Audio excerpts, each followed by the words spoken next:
plutôt. Eh bien ça y est, l'énergie solaire est enfin rentable. Engie, l'ancien GDF Suez, rachète l'entreprise Solaire Direct et devient le numéro 1 français de l'énergie solaire.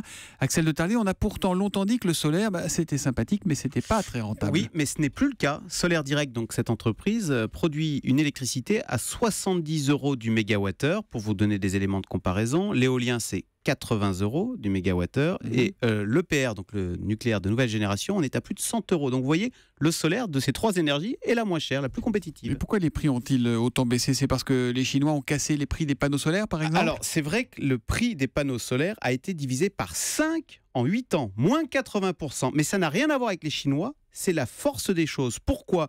Eh bien parce qu'avec l'énergie solaire, il faut bien comprendre qu'on est dans l'industrie de l'électronique. Donc si vous voulez, c'est la même dynamique qui fait baisser le prix des produits high-tech, les ordinateurs, les téléphones portables, etc., qui sont toujours moins chers.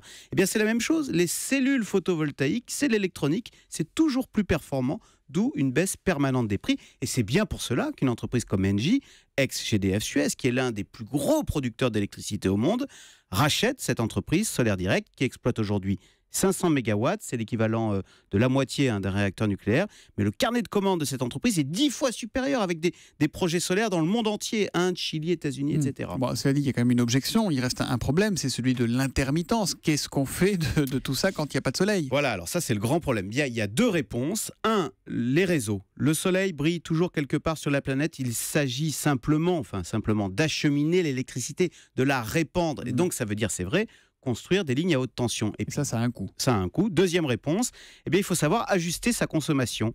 Donc, lancer une machine à laver, par exemple, quand le soleil brille. Et ça, aujourd'hui, c'est plus facile avec ce qu'on appelle les réseaux intelligents qui sont capables de déclencher vos appareils électriques au moment opportun. C'est le contraire de ce qu'on fait aujourd'hui, parce qu'aujourd'hui, on déclenche la nuit aux heures creuses. Donc oui, là, il faudra déclencher le jour. C'est bien la preuve qu'on sait le faire aujourd'hui, moduler sa consommation en fonction des heures, tarif heure creuse, tarif heure pleine. Il faut simplement changer ces modulations. En tous les cas, le solaire est en train de prendre son envol. Alors, on ne le voit pas en France parce qu'en France, c'est à peine 1% de notre production. Mais en Allemagne, c'est 7%. En Italie, c'est 8%. En Bavière, l'été, le solaire assure 25% de la production d'électricité. Donc, ça devient une vraie solution, le solaire. Merci Axel de Tarlé, le Zoom Éco. C'est tous les matins à 7h10 sur Europe 1. Retour lundi à lundi. À lundi.